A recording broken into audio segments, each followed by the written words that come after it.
Et salut tout le monde. Aujourd'hui, je vous emmène au Japon pour vous raconter une des légendes urbaines de ce pays. C'est l'histoire d'un jeune homme nommé Haruki, un jeune diplômé, qui venait fraîchement d'emménager dans un appartement et qui malheureusement après quelques temps va très vite regretter son achat. C'est l'histoire de Tsukima Onna.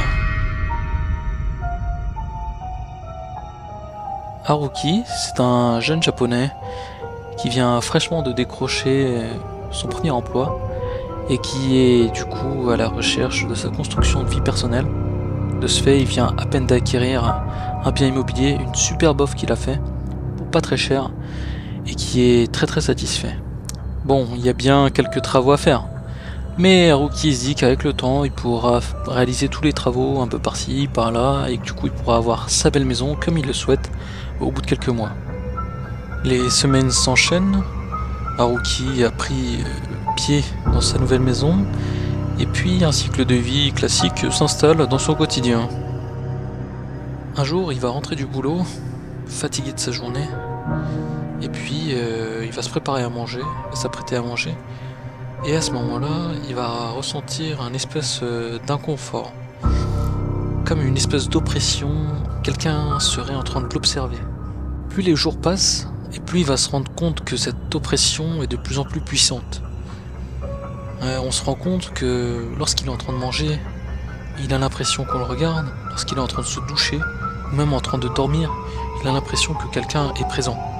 Les faits retracent même que lorsqu'il est dans le salon, il a l'impression que quelqu'un le regarde depuis le rideau de la fenêtre. Que lorsqu'il est dans le couloir, il a l'impression que quelqu'un le regarde depuis les quelques fissures présentes dans la pièce. Malheureusement, plus les jours vont passer, et plus l'état mental d'Haruki va se dégrader. Il va même débuter une phase de paranoïa, jusqu'à reboucher toutes les fissures présentes dans les murs de cette demeure, retirer tous les rideaux, et même retirer tous les miroirs de sa maison. Il ne dort plus, il est persuadé d'être observé, il commence à pleurer, ne s'alimente plus correctement. Décidé de ne pas se laisser faire, Haruki va aller vérifier chaque recoin de sa maison. Il va débarrasser toute la maison de fond en comble pour essayer d'identifier où la personne pourrait se cacher. C'est en continuant de chercher qu'il va porter un regard sur une fissure en particulier. Il va se rapprocher de celle-ci et lorsqu'il va coller son œil pour regarder ce qu'il y a à l'intérieur, c'est à ce moment qu'il verra le visage d'une petite fille. Pris de panique, il va se précipiter pour aller reboucher le trou et va aller se cacher dans une des pièces et va rester là-bas toute la journée. Cela va se faire savoir quelques jours plus tard, après que un des collègues du travail d'Haruki se rende compte que Haruki ne se présente plus au boulot. C'est ainsi que quelques de ses amis vont être mandatés pour essayer d'aller le voir si tout va bien, s'il n'a pas des soucis. Et oui, parce qu'en plus de ne plus se rendre au boulot, Haruki avait également rompu ses liens sociaux avec également ses amis. Il ne répondait plus aux appels ni aux messages. Ses amis vont donc arriver chez lui et ils vont découvrir avec stupeur l'état d'Haruki, dans un état de démence la plus complète possible. Aussitôt arrivé, Haruki se jette dans les bras d'un de ses amis. Il leur dit qu'il est bloqué et qu'il ne peut pas sortir de la maison, car elle risque de s'énerver. Ses amis vont scruter la pièce, ils vont même aller faire le tour de la maison, vérifier chaque pièce de la maison, et puis ils vont lui dire « Mais de qui tu parles? Il n'y a personne d'autre ici. » Dans son état stressé et avec une voix tremblante, il va leur dire « Si, elle est bien là, et elle est en ce moment même en train de nous regarder. » Et avec sa main, il va faire un geste vers l'armoire qui se trouve dans le coin de la pièce. Une armoire banale, a priori. Un de ses amis va donc décider d'aller regarder ce qui se passe dans cette armoire, voir si il n'y a pas quelqu'un qui se cacherait dedans. S'approchant de l'armoire, il va ouvrir celle-ci. Aussitôt, ils vont tous sursauter. En effet, une jeune femme se tient dans cette armoire et les observe.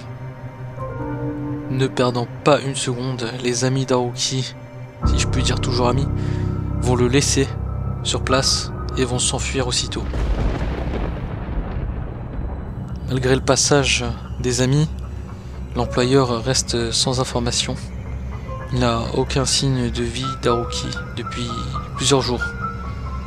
Il va donc décider de mandater la police pour aller vérifier son état. La police remontera que la maison était vide et qu'il n'y avait absolument personne. On apprendra également que les amis d'Haruki ont commencé également à développer des symptômes de paranoïa, indiquant qu'ils voient également une petite fille chez eux, et finiront également par disparaître. Malheureusement, à ce jour, Haruki et ses amis sont toujours portés disparus.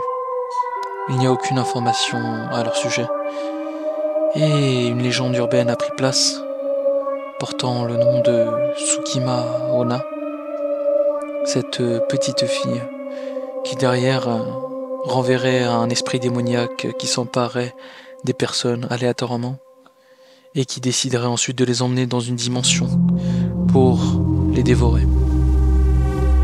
Le seul conseil que je peux vous donner en tout cas de cette histoire, c'est que il faudrait quand même bien faire attention à ne pas avoir de fissures chez soi. Et dans le cas échéant, bien contrôler qu'il n'y ait personne dedans. Parce que si c'était vous, qu'auriez-vous fait ?